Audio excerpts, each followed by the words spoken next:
Welcome to Off the Roster, brought to you by our founding partner, ProLine. Betting on ProLine is now easier than ever with their new app.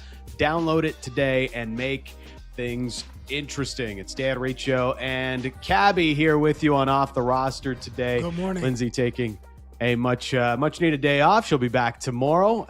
Cab, just us two riding this ship today, so we'll see where this goes. Could go anywhere. Yeah. What do you mean? We're going to go out and we're landing and we're burning the boats. We're establishing a new colony somewhere.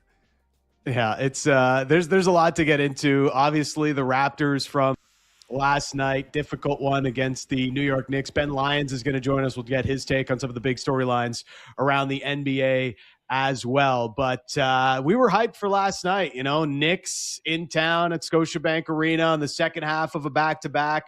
Raptors just coming off a great road trip where they had won 4 in a row. And you're looking at, man, what could this Raptors team be? Can they solidify their spot as a top 3 team in the Eastern Conference?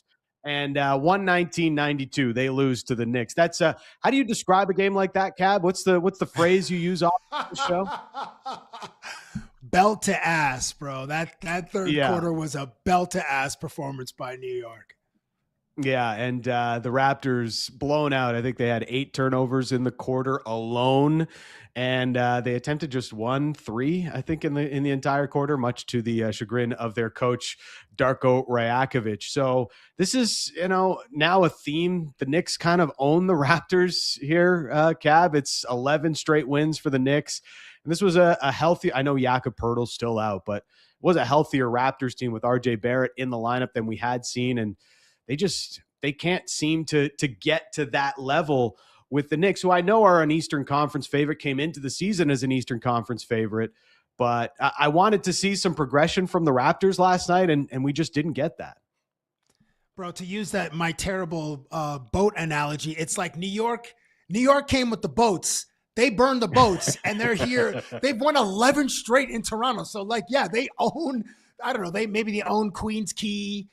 They go from Jarvis over to Bathurst, all that prime Queens Quay real estate, because 40 Bay Street right now, they could paint that court in orange and blue, and we got to be they're dominating right now. I have 2 questions though. Yeah.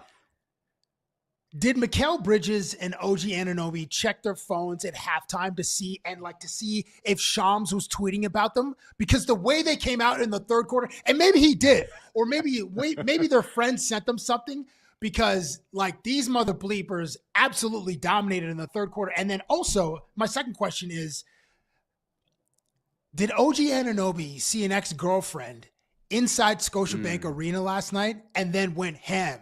She's not just there, she's there with her new boyfriend. And he's like, oh, okay, I see you did. Because the Knicks went on a 27 run in the third quarter, and then they erased the 12-point deficit. Mikal Bridges went off for 19 points in the third. OG Anunoby had 6 steals in the game. I'm like, as trade rumors swirl all over the NBA, I experienced last night's game watching Jonathan Kuminga play the Raptors a couple of weeks ago, and he had 20 points, 5 rebounds. It was like he was auditioning for other teams. So that's kind of what it felt like, based on what do these guys read on their phones at halftime? I don't know Mike Brown to have any rah-rah type of speeches, but man, these guys really turned up in the third quarter.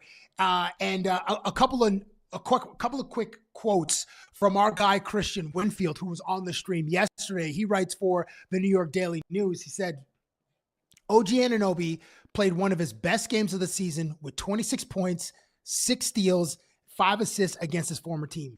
The Knicks found him early and often in his return to Toronto, and finding their defensive stopper on the offensive side of the floor has been a recipe for success. He adds about Mikal Bridges. Bridges, who battled a cold shooting month of January, made 12 shots on 15 attempts for a team-high 30 points on Wednesday. After scoring 18 points in Tuesday's win against the Kings, Bridges has made 20 of his last 28 attempts and 6 of his last 9 threes. I thought New York was also in a cold front. I thought New York also had 12-foot snowdrifts on their apartment buildings because Mother Bleeper came to Toronto and he cooked. In fact, we have this clip from on the court with Mikal Bridges after the 119-92 win by the New York Knicks. Roll the clip, Nick. First, we started slow. We started real slow. And, that's all right. That's okay because sometimes in life you're going to start slow. That's okay. We told ourselves, hey, we're going to start slow. We're going to keep going fast. We're going to start slow, but we're always going to finish fast. No matter what the score was, we're going to finish hard. We're going to finish fast. Yeah, they had us the first half. I'm not going to lie. They had us. We weren't defeated, but they had us. But it took guts. It took an attitude. That's all it takes. That's all it takes to be successful is an attitude. And the attitude was New York outscoring Toronto 72-41 in the second half. That was the attitude. The Raptors offense was discombobulated, Dan, as you saw.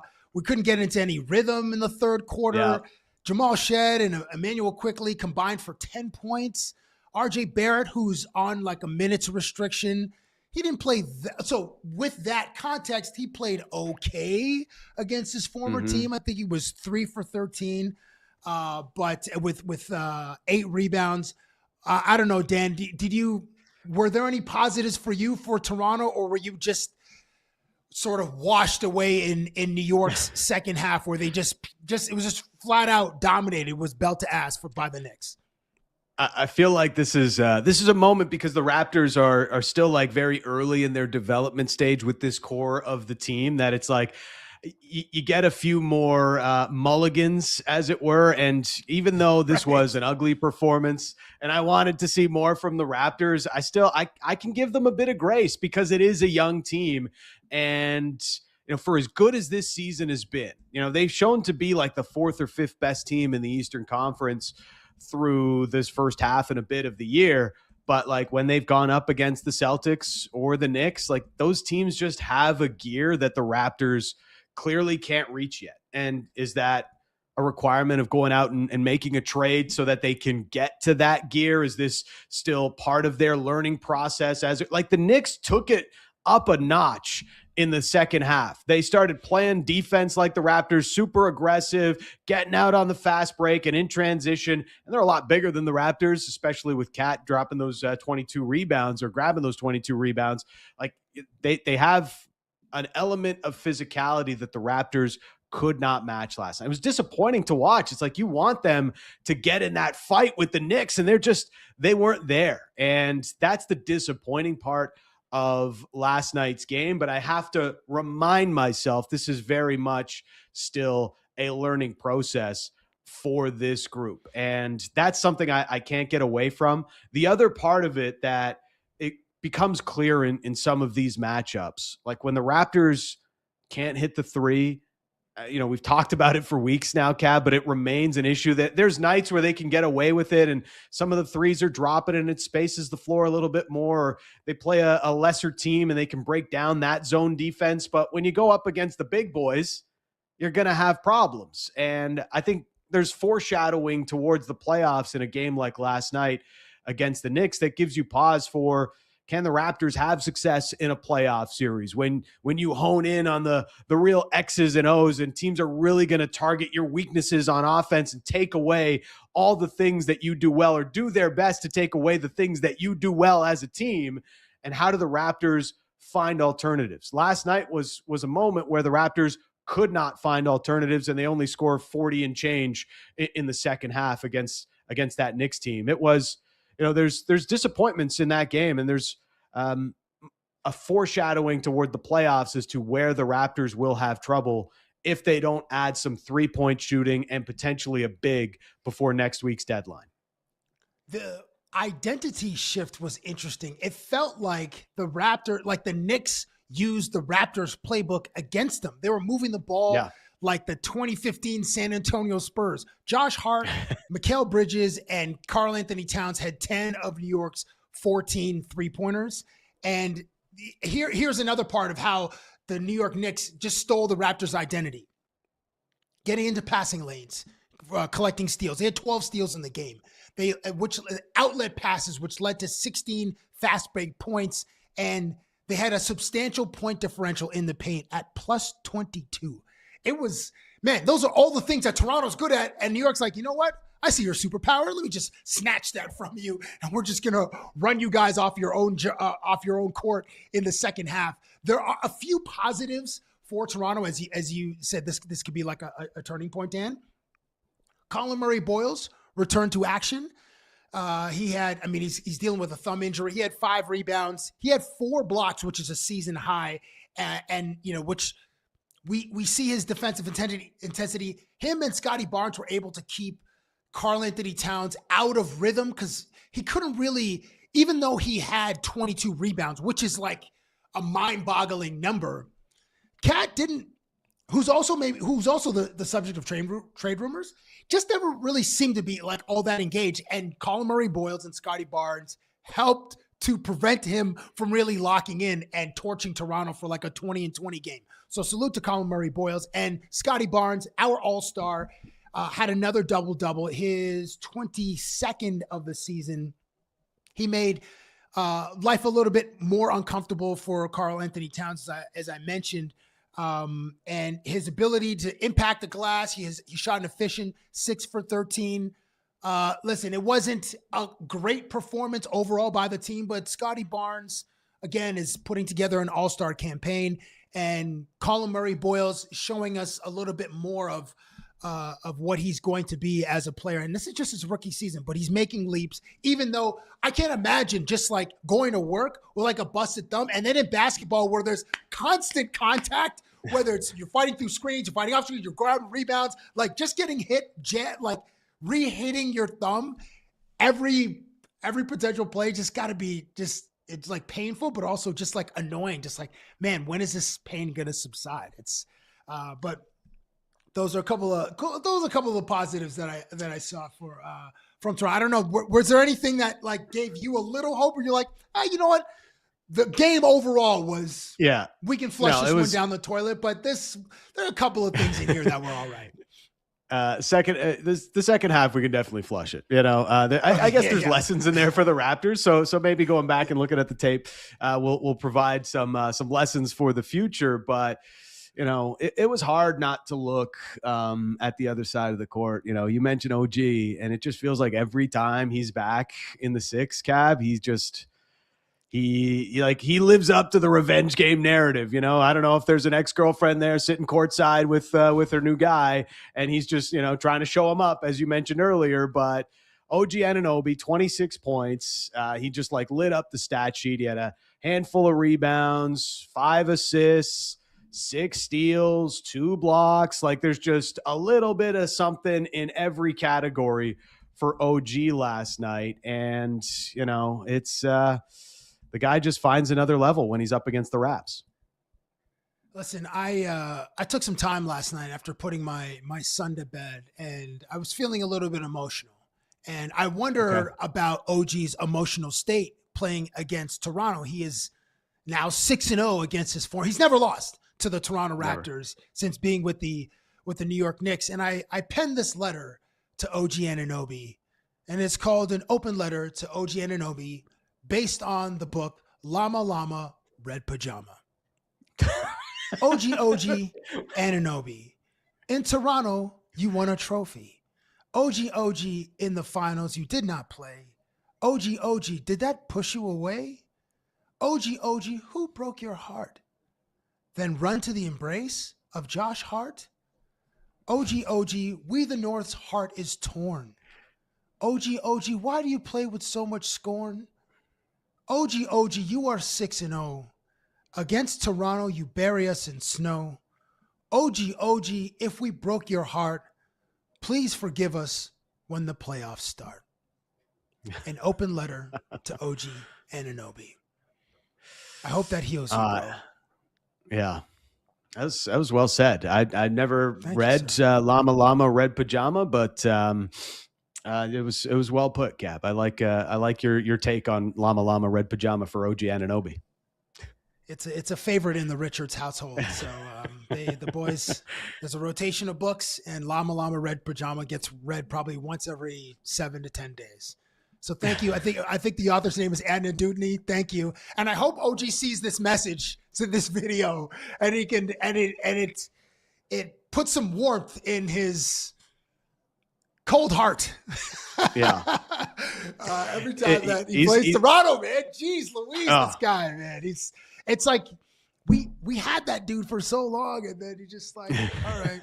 You wish him well, but not well against us. You know what I mean? No. He loves playing the Raptors more than anybody else, it seems like, with that 6-0 record. And it's tough. The Raptors, they're very much in the mix with some of the big names that are out there, Domantas Sabonis. And yesterday, Shams reporting that, all right, the Milwaukee Bucks are now a little bit more open to potentially moving on from Giannis Antetokounmpo. The Greek freak is on the trade block with a week and a little bit to go before the NBA trade deadline comes into view. And the Raptors are one of a handful of teams that are listed as possible destinations. Now, I thought that ship sailed when Masai Ujiri left the Raptors organization, but maybe there is still a chance. Like, how in on this should the Raptors be? If Giannis says, yeah, the Raptors would be a potential landing spot for me, I could go there and I could see myself signing an extension with Toronto. How heavy should the Raptors be in on the pursuit of Giannis Antetokounmpo? The Raptors should pursue this aggressively, but with a hard limit. If they can keep Scottie Barnes and Brandon Ingram, then they should pull the trigger. I mean, that's a big ask because, Milwaukee, any team would demand Scottie Barnes in a trade for a top 5, top 10 talent because Scottie Barnes' trajectory is top 10 in the NBA. The kid's amazing, and he's 23, I think, or 24. We've been going through, or the last couple of years, we've gone through that respectful rebuild. Now there's some patient growth. We have a young team. But to get a bona fide superstar, he's the top 75 player ever, the Greek god, as I like to call him. The ceiling puts Toronto as an immediate contender in the Eastern Conference. Detroit, New York, and then when Jason Tatum returns to Boston, which he will this year, like Toronto is in that. Toronto would then not just be in the top of the Eastern Conference. Toronto would be one of the top teams in the NBA, along with the Denver Nuggets when Jokic returns, and of course the defending champion Oklahoma City Thunder. Now, the other side to this is like the cost. So to match, I had to look up Giannis's salary. Giannis making $54.1 million this year. So to satisfy decent. Milwaukee's, it's decent. Yeah, that's okay. To satisfy Milwaukee's trade demand, then we got to match salary. So we would likely part with Emmanuel Quickley, RJ Barrett, maybe Pirtle, and 3 or 4 first-round picks. They can't be they can't be consecutive. So it's like, 26, 28, 30. So there's going to be a considerable cost. However, that would leave us with a big 3: Scottie Barnes, Brandon Ingram, Giannis Antetokounmpo, and the Greek god. Yes. But our depth would be young and it would be thin. So obviously Bobby Webster and the Raptors organization has to make that decision. And it's a heavy one because you're leveraging the future. But if you can hang on to Scottie Barnes, Dan Riccio, that's the key tenet of this deal, then I think you do it. I don't know. Are you on the same page? I'm kind of on the same page, but I just don't know. The Raptors need a big time talent, and Giannis, while you haven't seen him maybe at the heights he had when he carried Milwaukee to a championship, we know how good he still can be. You still look at all the underlying metrics, and he's still one of the 5 most impactful players in the NBA. If you can get that guy, you try to find a way to get that guy, but it's got to come at the right cost. If the Raptors just gut this thing to bring Giannis here, it's like, you've got Giannis, but now you got to rebuild the roster around him. Have you now just turned yourself into what Milwaukee currently is? Like, Milwaukee is 500 even with Giannis in the lineup this year. So, there has to be a limit to how far this goes. And there's maybe some questions about how Giannis and Scottie would fit stylistically. I'm more of the mind like, hey, super talented guys will figure out how to make it all work on the court if they are together. But to me, there has to be a limit to how far the Raptors would go. And it might just make sense for other teams to make this trade than the Raptors to make this trade. Now, I know you have. Oh, yeah. Sorry. Go ahead, Cabbie. One more thing to add. Do we know that Giannis wants to play here? Like, Masai is no longer with the organization, and Masai was Giannis's guy. They have a long-standing relationship. Masai knew Giannis in his teenage years. He was, I believe, part of like a developmental structure for Giannis's basketball teachings, and then part of the infrastructure to get him from Greece to the NBA. Not just with the Milwaukee Bucks, but just some other organizational things. And so we know they have a relationship. We know that Giannis, or it is rumored, last summer Giannis said, "Hey, I want to go play for the Knicks. I want to be in a big market." Is Toronto a big enough market for Giannis Antetokounmpo? We don't really know how Americans view Toronto. To us, Toronto is the fourth biggest market in North America.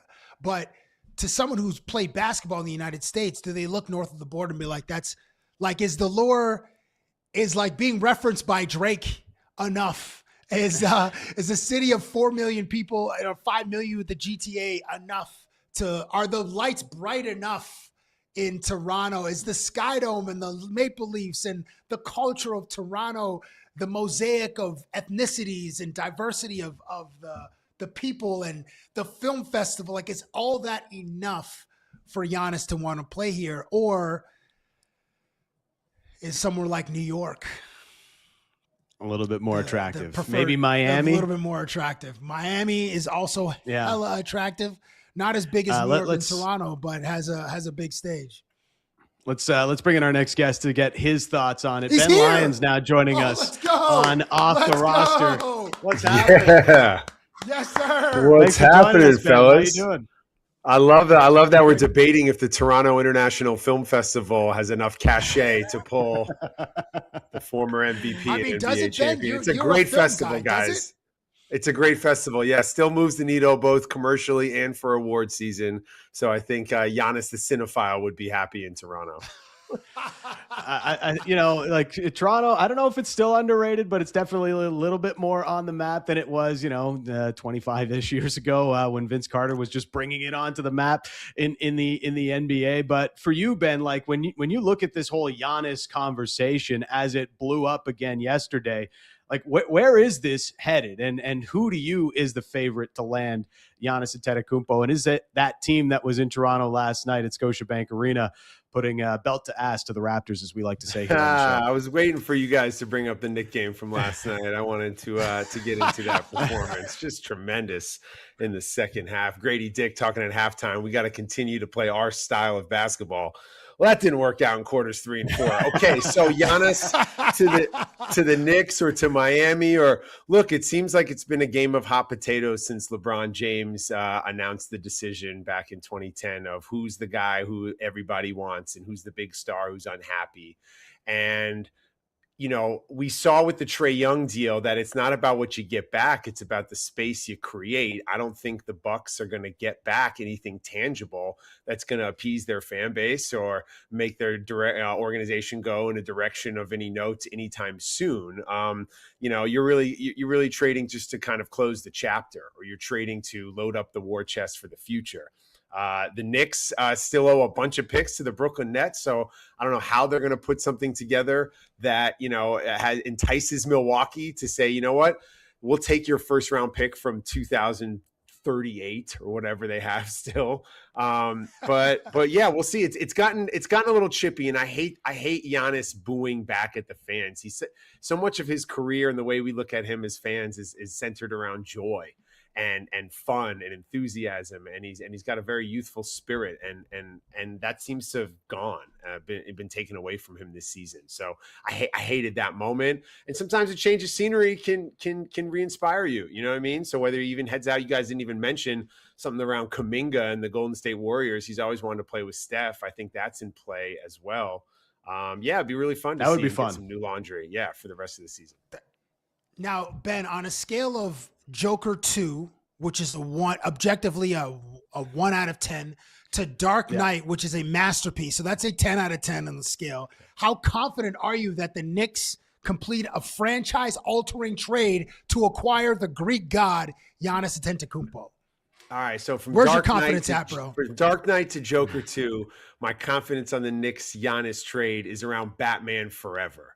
Now, the Joel Schumacher Batmans can get hated on. What? People hate on the George Clooney performance, but go back and watch Batman Forever. 1, Kiss from a Rose from Seal. That record rips. You got Jim Carrey as the Riddler in kind of a forgotten performance. He's actually excellent in that film.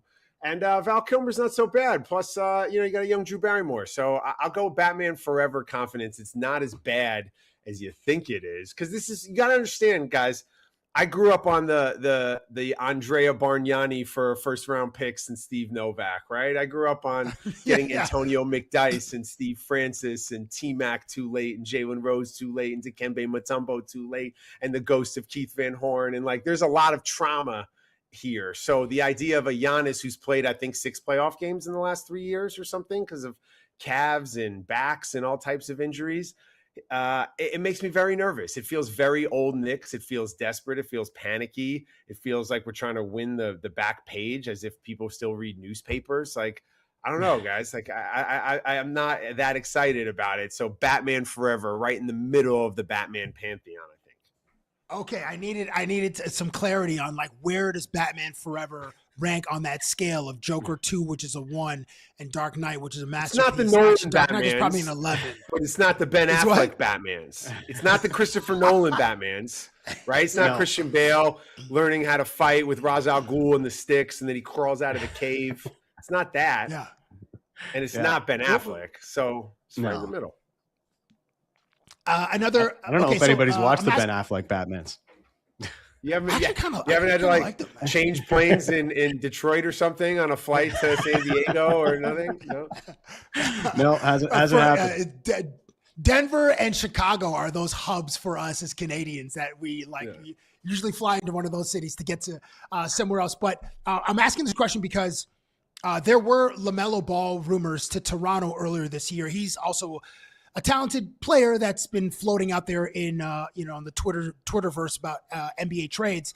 On Monday, January 26th, the Hornets took a 50-point lead for the second time this month, which just doesn't make any sense. Charlotte led, I got to get this right, 109-59 into the fourth quarter against the Sixers, your rival, on Monday. The Hornets also led Utah by 57 points to a 150-95 win on January the 10th. If you're down by 50 points in any game in the NBA, should you collect a game check, Ben? That's a great question. Honestly, it's so unfortunate. You got families who circle a date on the calendar and they save up all year and they want to buy tickets and they want to buy their kid a hat and a hot dog, and you come out there and you're down 30 at halftime. It's just not professional. It just stinks as a television product. The Knicks beat the Nets the other night by 50 points or something like that. And here I am thinking good thing I didn't pay my mortgage to go to the game. You know what I mean? I mean, it's crazy. It's almost like when you challenge yourself as a child on NBA 2K to try the next level up of difficulty. And you just get smoked and you realize, oh, wait, you know what? I should go back to semi-pro level. I don't need to go all the way. But, man, it's weird. It speaks volumes, too, to the style of play in the NBA. When we were kids growing up, if a team was up 15 or 20, that meant it was a blowout and the game was over, even if it was in the second quarter or third quarter.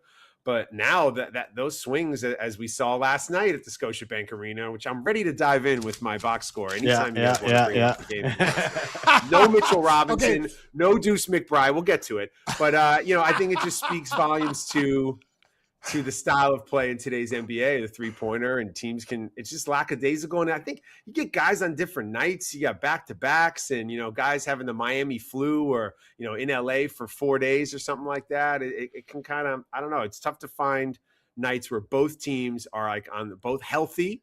Everybody's suited up. Everybody's got rest and are both like really trying to compete for 48. We get few and far of those between right now, it seems. In Toronto, we had an advantage on those Sunday matinee games, like 1 p.m. or 3 p.m. because homies would be out there in these streets on a Saturday night, and Toronto gets lit on a Saturday, and it's a pretty Cabbie, do you want to pull up? Do you want to have your crack research staff pull up J.R. Smith's shooting percentage at the Garden on Sundays? What is it, like 28% or something like that? I bet it's ding, ding, ding, ding, ding. You just won a prize. I think 28% is the number. I think so. Last question for me for right now. LaMelo Ball. If you were Toronto's front office or New York's front office, would you entertain a trade for this young player? So I went on the Rich Eisen show a few years back, I think the year of the draft, and I compared LaMelo Ball to Lindsay Lohan. And now I'm kind of feeling like the comp is real because, somebody's incredibly talented, right? But how serious are we going to take them, right? Mm-hmm. And, yeah, okay. I was waiting for the second part. Yeah, okay, that makes more sense. Yeah, and the kids love him. You know what I mean? Very popular with the youth. But no, I look. LaMelo's a special player, talented guy. Has struggled to stay healthy, and for whatever reason throughout his career. A wild basketball journey. We all grew up with LaMelo, whether it's through Facebook or Lithuania or, the triple Bs. Like, he holds a special place in the culture, which I think can sometimes blur our, fascination with him or fandom around him. And then you kind of look at the basketball of it all. And there's a reason why he's not playing in May and June. Right. And I don't know if he currently, as his game currently is constructed, he ever will, or if he really has a passion to, but incredibly talented, is someone fun to watch on League Pass if he's not on your team, I think. So I know you're chomping at the bit to talk about last night's game. Completely different. Completely, like I wanted to flush it as hard as I wanted to flush Joker 2 after watching it, but we'll stay on the second half here. And the Knicks just like found a gear that I don't think the Raptors have yet as a developing team, Ben, and maybe I'm giving them an out clause here on this because the Knicks have just owned them for so long, but it just, it's the Knicks should be an NBA Eastern Conference favorite, and the Raptors are still striving to get into that stratosphere. Look, jokes aside, I love what I've seen from these Raptors this season. You guys do have, some key pieces and there's a lot of talent and some ex-Knicks up there and you saw a quick ball out the other day. I love RJ Barrett. I'm in a text group, chain with my friends, and I'm still dying on that hill that he's going to make the Hall of Fame someday because I thought he's going to lead Team Canada to gold and win a title with the Knicks, and that means he'd make the Hall of Fame. But he's 3 of 13 last night. It's just the consistency that really, I think, kills you guys up there. But look, the Knicks got 21 combined points from $100 million of salary last night and won the game going away easily. So I think that's like a sign of a good team that you can win different ways. And I mean, that's Brunson and Cat last night? Brunson had 13 and Cat had 8. And they came home with probably, I don't know what the tax exchange is up there, but probably $800,000 for their performance combined last night. Right.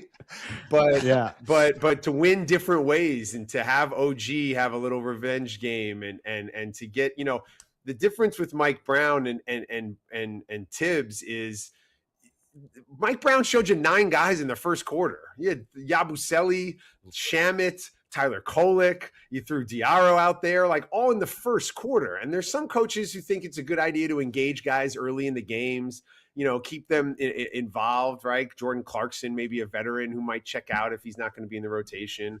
But that's the difference with Tibbs. Tibbs is going to play 6 guys, 7 guys. They're going to be up 15 with 2 minutes to go, and Bridges is still going to be out there. Mike Brown's rotating different guys in. So last night the Knicks looked awful for the first half of the game, and then we're able to like you said, just take it up another notch thanks to Mikal Bridges and moving the ball and Landry Shamet and that pass that Cat had off the offensive rebound, I think it's going to be like a turning point in the Knicks season. Like the Knicks have been in a real rut since the Cup, and that play, they put him up 9, they sent it to timeout. It's a crazy pass. It was a reminder of like, hey, he literally was like, get off my back. Like I'm Karl Anthony Towns, 22 rebounds or whatever at that point. So yeah, that's going to be a turning point in their season, I hope. So was it just like, was the party that good after winning the NBA Cup that they had the hangover? Just like, I mean, other teams have had it too, but like this NBA Cup hangover, it seems like it's becoming a thing now. Yeah, and I wonder, we took a page out of soccer, global football, from doing these in-season cups. Man, you will play for like 4 cups a year: the FA Cup, the Premier League, the Euro League, and like I don't know if they have this in that sport where they say, oh, they won the Champions League and now they're going to lose their regular season Premier League game or something, and it seems to be a real thing now in the 3 years of the NBA Cup. So, I'm surprised though, guys, because this Knicks team is like full of nerds. Like, I don't think they went out in Vegas and did it big. Like, they're guys who like anime and they're all dads and they like pull little pranks on each other. Like they're on like an AAU 8th grade team or something. Cause they've all been playing since they were kids. Like, you know what I mean? Like they're just a bunch of like Mitchell Robinson collects like Tonka trunks and like, you know what I mean? And Josh Hart likes to pull pranks. He's like a jokester, they're not like fly guys really. So it's gone are the Knicks tape days of Baron Davis seeing what time, we can get a table at Hyde or whatever on the West Coast swing. So I think, I don't know what it is with the hangover with these Knicks, man. And look, you can't win the title in January. And after the performance last spring, which had 7th Avenue turn into Lord of the Flies, like everyone wanted them to win the championship come January, and it's just not possible. So I did want to get your take. I know we talked a lot about Giannis, but from a Raptors perspective, because they're apparently in on this too. Like if Bobby Webster calls the Bucks and the response is like, yeah, we want, like, Scottie Barnes has got to be part of the package for Giannis, is he's got 2 options: A, hang up the phone, or B, hang up the phone faster. Which option should he take? What is the fascination with Scottie Barnes? Can your head coach say he's going to be the face of the league? Have you not watched this guy? But come on. Is it translating to like winning at the next level, right? Can you count on it every night? He's going to give you 25, 8 and 7 every night. You believe that? You think in a playoff series he's going to be the best player on the floor? He's going to be defensive player of the year potentially this year. He's Draymond without the edge, bro. Like he's very skilled and which is why playmaker. Draymond without the edge is why one of those 2 guys is going to be immortalized in Springfield. The edge is going to have him in Massachusetts. Hold on, Ben. Okay. Scottie he's not playing with the greatest shooter in the history of the sport. Okay. And the second greatest shooter in the history of the sport to help win 4 titles. But just as Draymond, the Draymond comp alone, without, like, Scottie's not going to go up to the edge and certainly not over the edge. He plays within himself, but the talent, the raw talent is there. The IQ is there. That's just going to develop. He's a really smart player, man. And he's got the physical gifts. Wait, are we talking about this edge of him? Like they lost by 20 last night. They got waxed in the second half. And as soon as the game was over, he was yucking it up with Karl Anthony Towns and OG on the sideline. They were like, bro, I don't know, making plans to go to Soto. Is that place still open up there? Like, what? It is, yeah. Well done. Great reference. But as you said, Ben, you can't win the championship in January. We're still in January. This is just game. And you can't. And with Scottie Barnes, you can't win a playoff game in April either. There, Cabbie. So when it comes to Giannis, yes, I'm going to roll the dice with Giannis in Toronto. I would love to see the Greek Freak up there. I think it'd be incredible. I mean, this is a guy, multiple MVPs. He's still young. What is he, 32?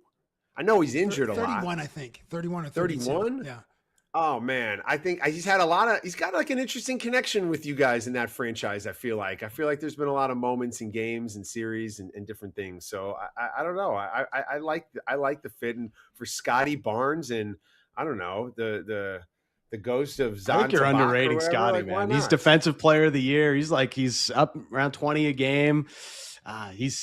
They just need to find the right pieces around Scottie, and then you can build a contender. On his own, sure. But he's top 20 player in the league right now, the way he's playing, top 25? I'm trying to think, fellas, when was the last time we saw a big, like, A-list guy make a move like that and it equate into kind of championship success? Like, what's the last big flip and then you win a title? Like, it doesn't really happen as much. Like, probably Kawhi. It was You Kawhi. guys did it. When you guys went all in on that guy. But you'd been knocking at the door. And I think for this team, it's almost better, I think, for this Raptor group. Let's make the playoffs, maybe win a first-round playoff series, and then we can figure out if Giannis is the right fit to then, like, take that next step. As opposed to right now, you throw him in there and who knows what you get. Because isn't he down with a calf, too, right now, and his health still? Yeah, he is, yeah. You guys are right in the mix. I mean, right in the we're in the mix. fourth spot right there, right? With Philadelphia, with the Knicks, with, Cleveland won, I think, their 5th or 6th last night. So, in a row. So, yeah, I like the fit, but maybe just not right now. I got two final questions for you, Ben. As someone who is a film aficionado, do you have any suggestions on how Dillon Brooks, a Canadian who currently balls for the Phoenix Suns, can lean into his persona of the villain based on various anti-heroes or just straight up villains in film or television? Absolutely. It's a great question, Cabbie. There is an air of danger that is around him. I saw him recently down in Miami when the Suns took on the Heat. Saw him last week in Brooklyn here as well. It reminds me of when I've had the privilege of interviewing actors who have played villains, throughout the movies. You think of Javier Bardem in No Country for Old Men, or, when Aaron Eckhart played Harvey Dent in the Batman series we were talking about. Every actor I've ever interviewed who's played the bad guy, Christoph Waltz in Inglourious Bastards, they're convinced that they're not the bad guy. They're just misunderstood. The world sees them as the villain, but they don't see themselves that way. They see themselves as the hero in their story. And I think Dillon Brooks takes that on. Like, when he's staring at Scottie Barnes at half court before the game, like, he thinks he's inspiring Grayson Allen and his teammates and but no, he's just a villain. And now you've got 20,000 in the Scotiabank wanting to kill you. So I think that's the mentality you have to have. Not saying I'm the villain. No, I'm the good guy. I'm the hero. And it's all of you who are looking at me the wrong way. And that's kind of how I've always heard it from literally dozens and dozens of actors over the years. When they play a bad guy in a movie, they're like, well, I don't think I'm the bad guy.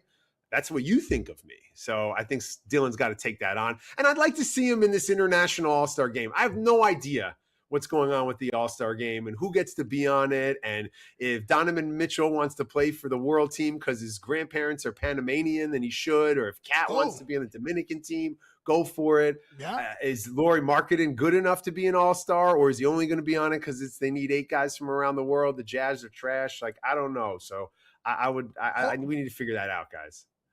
Ben, the world team is gonna cook, bro. SGA, Luka, Jokic, Giannis. Who am I missing? I know that Jokic is injured. Giannis.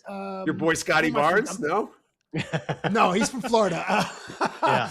I know I'm missing a couple of big ones. Oh my gosh. Perhaps Norman Powell, if he's he plays for Team Jamaica and the FIBAs. Can have an Maybe all-star Team season. Jamaica. Geez, hold on. Oh my gosh, I'm missing Giannis, Luka, Shea, Jokic. I mean, the list. Wemby. Wemby. Yes, Wemby is the one I forgot. I would like to just do 12 and 12. I don't know about the 8, 8, and 8, but maybe they'll figure that out for next year. Last question for you. The Safdie brothers directed Uncut Gems with Adam Sandler. He's a sports gambler, had a great cameo with Kevin Garnett. Josh Safdie has directed Marty Supreme. I know that you are a big fan of this film, and Marty Supreme is about a ping pong player. I don't have an interest to see this film, but without giving too much away, like our good friend Adnan Verk would on any podcast or his former podcast, Cinephile, in a few words, why should I see this film? All right, Cabbie, you're an entrepreneurial guy. So we're not going to talk about the story. We're not going to talk about the plot. We'll leave that for Adnan and Cinephile, okay? But you're a business savvy guy. You've reinvented yourself a lot over the years. I think Marty Supreme is a watershed moment in American cinema when it comes to the branding and marketing of films. I got 500 Marty Supreme ping pong balls here. I bet you I could go out to Times Square and sell them for $1,000. Okay? This is a brand that will exist in IP now for the next 30, 40 years. I think the #1 high school ping pong tournament in America should be called the Marty Supreme Invitational, and they should sell the rights to TSN up in Canada or ESPN down here. I think Adidas, Tyler the Creator's line, Golf Wang, like they have a collab with Marty. You're going to see an anime prequel. Like, why not? Why not see like a children's series on TV? Like, there's all these different ways you can spin these characters that have now become part of pop culture. It's so hard to do. When Kevin O'Leary, there's a line when Kevin O'Leary in the movie says, "I'm a vampire." Like, maybe there's a cartoon where you go back and his character is actually like an ill vampire in the 1600s and is part of the Marty Supreme universe. So look at it, Cabbie, as like a business thing, and how they've created this brand in an attention economy when we're all trying to get people to watch us and download us and look at us and stuff. They really grabbed the conversation for a good 2 weeks there around Christmas. It's hard to do. The collaborations with the Knicks and 47 brand and all these things. Like, look at it like that, not so much as a movie about a guy who's selfish and is abusive to every woman in his life, and we really don't root for him over 2.5 hours. So, like, forget that part of it. Okay. And just look at it from like so Marty I will Supreme, watch it on brand. And if you need I some, will say watch it on a phone. That's fantastic, Ben, that you have that. Oh, last thing, I forgot Jamal Murray. Jamal Murray is the fifth starter that I forgot from the world team, Canada's own, from Kitchener, Ontario. He missed those free throws the other night. Jamal Murray, who should be playing for Team Jamaica, by the way. Team Jamaica, his dad's from Kingston. Shout out to Roger Murray. Yeah. Nice. I had the privilege of actually filming Jamal this summer. He did a camp in Montego Bay with his dad and a bunch of his buddies. I'm working on this documentary about the Jamaican basketball team, and Jamal, who obviously plays for Team Canada, strong ties to the island and a lot of love for Jamaica. And by the way, a lot bigger in person, that dude. Like, you see him on TV and you're like, oh, a little point guard. But like, that guy's like 6'4", and he's got some build. Yeah. Like, all right, Jamal Murray. I see why he's a tough guard now, and you see him up close. Ben, we really appreciate your time, man. This has been so much fun. Thanks for this. Does anybody have like a Scotiabank hat? Nobody wears a Scotiabank hat. They wear Madison Square Garden hats. No, it's the world's most famous arena for a reason, fellas. All right. That's fair. Okay, we'll get on it. We'll get on it. Thank you, brother. See ya. Later. There he is, Ben Lyons, Knicks superfan, producer, and NBA contributor.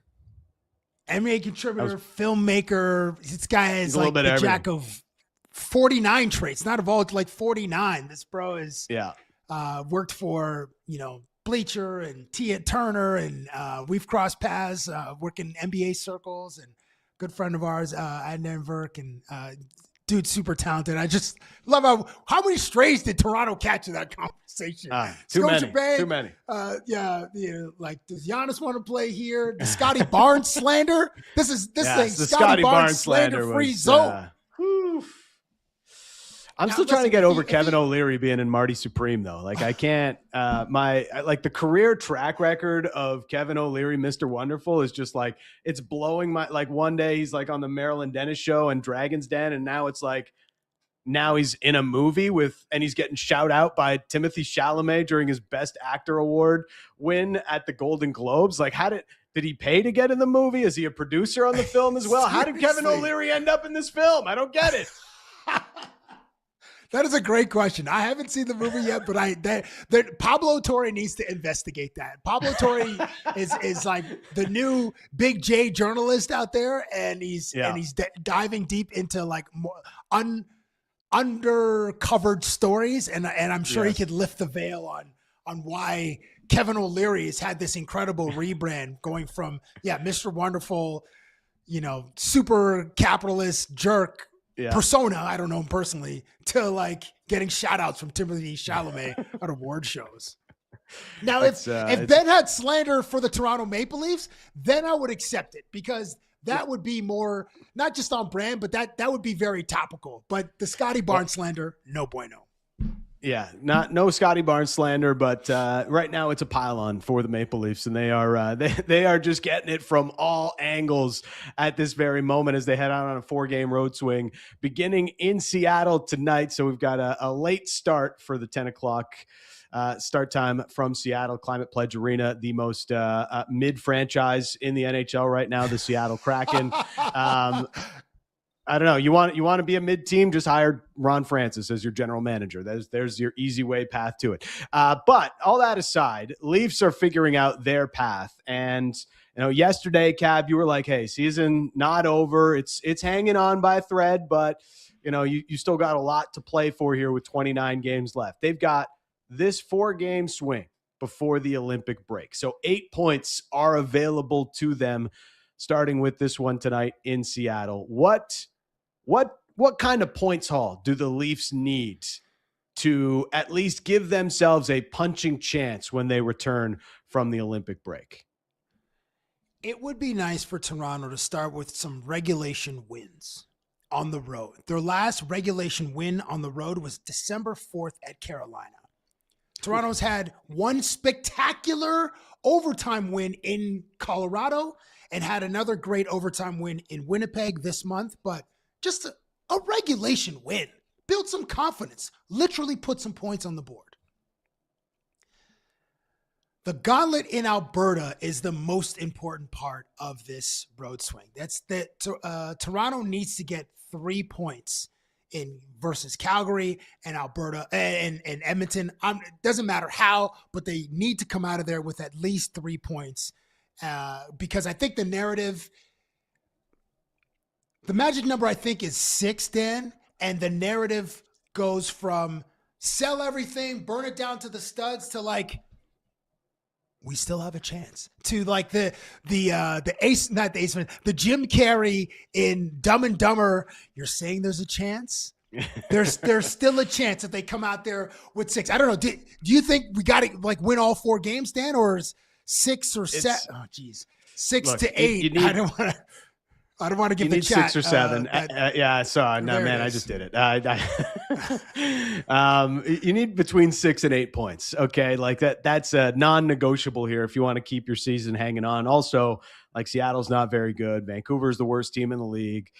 Calgary's pondering if they're going to trade Nazem Kadri this year right now. So there's a lot going on with the teams that they are going up against. And of course, you're getting Edmonton to close it out. So that's the toughest game on the trip at the end, but your season is hanging on by a thread. If you want to give yourself a punching chance with 25 games to go following the Olympic break, you need at least 6 points through these 4 games. And, I get where Leaf fans come from with this mindset, but there definitely is a feel of they'd almost rather, like a large section of the fan base would rather they continue to struggle here and then just make their path very clear of where they need to go and how they need to address the trade deadline this year and do what's best for the future of the team and sell off some of your assets and recoup for the future. But yesterday, I did hear a lot, Cab, of blow it all up. If they got to trade one of the big guys, trade one of the big guys, and it's like, well, what do you mean by that? I feel like what's his name? Drewski. Like, what do you mean by that? It's just like the meme and blow it all up does not make any sense to me. And I understand where people are coming from. It just feels like the easiest thing in the world. Like, look at San Jose, look at Chicago and Connor Bedard. And like, yeah, Chicago's still bad.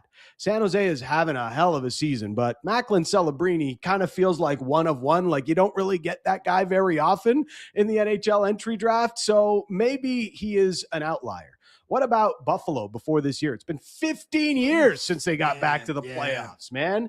The Edmonton Oilers, it took them 2 rebuilds before they finally got and landed on Connor McDavid and built this team that we see today. And even then, it's been difficult for them to get that final win, as we've seen in their 2 runners-up performances to the Florida Panthers.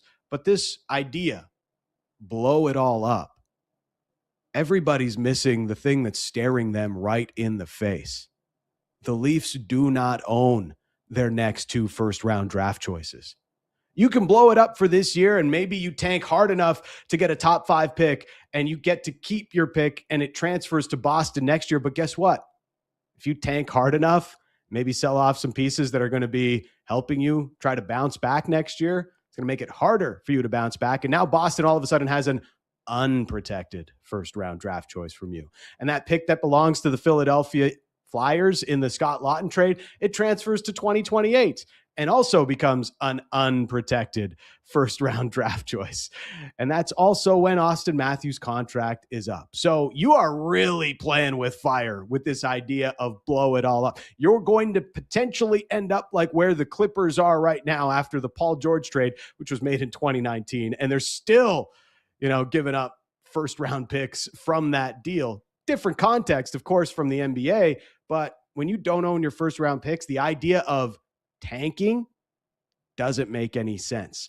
You're signing up for 5 to 10 years of a rebuild project that nobody really wants, and also doesn't make sense when you have a player like Austin Matthews, when you have a player like William Nylander. Yeah, they need to recalibrate and figure this out, and it's a very difficult path forward.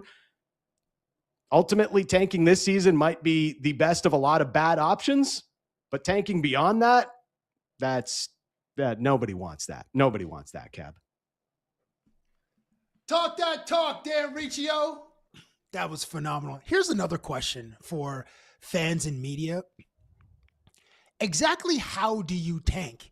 Do you think that 25 grown men with pride, are going to be like, yeah, let's just lose 8-1 today. Let's lose 7-2 tomorrow. Let's lose 4-0 the next. Do you think these are human beings with pride? Do you think that going into the dressing room, second intermission, down 5-1 or down, after the game, just getting their phones blown up just by random strangers or even in their group chats, like, bro, what's going on? Or like, you feeling all right, bud? Or like, oh, yeah, boys just got slapped in that one. Hey, bud. Like, there's no way that these guys, men with pride, could just lay down and just go ahead and just, all right, we're just going to scrap the rest of the year. Unless Brad Troy Living's like, all right, just bring up everybody from the Marlies. We're just going to do a full swap.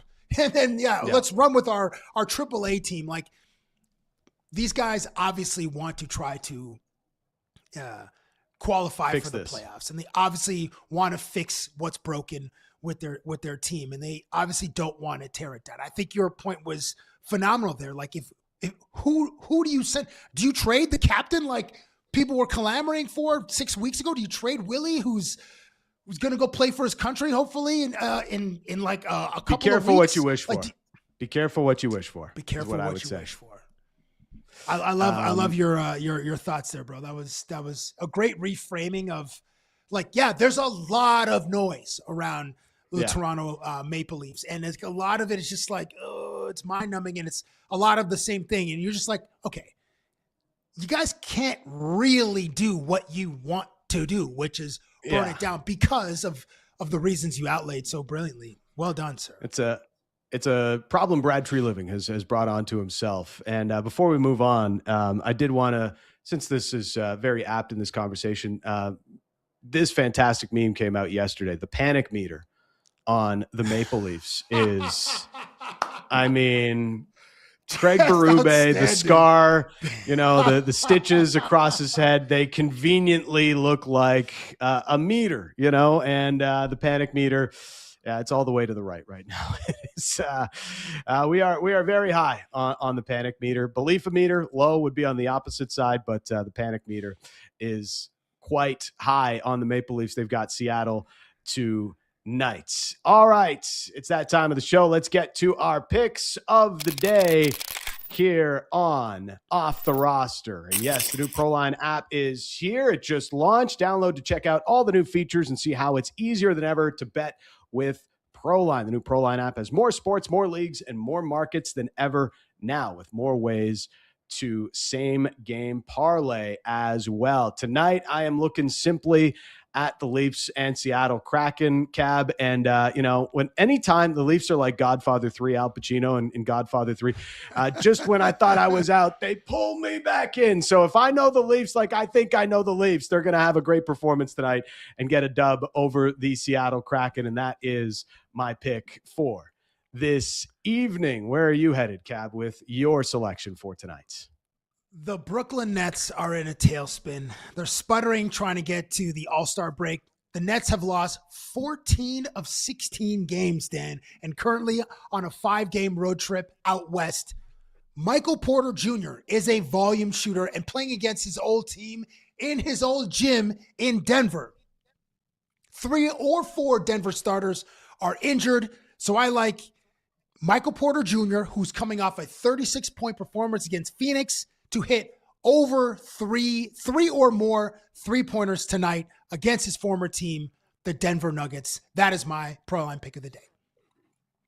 There are your selections of the day here on Off the Roster. And again, as you like to say, Cab, these picks are for entertainment purposes. Yes, they are. Only here on Off the Roster. Now, before we head out, we've been in a deep freeze here in Toronto, Cab, and there's been a lot of snow.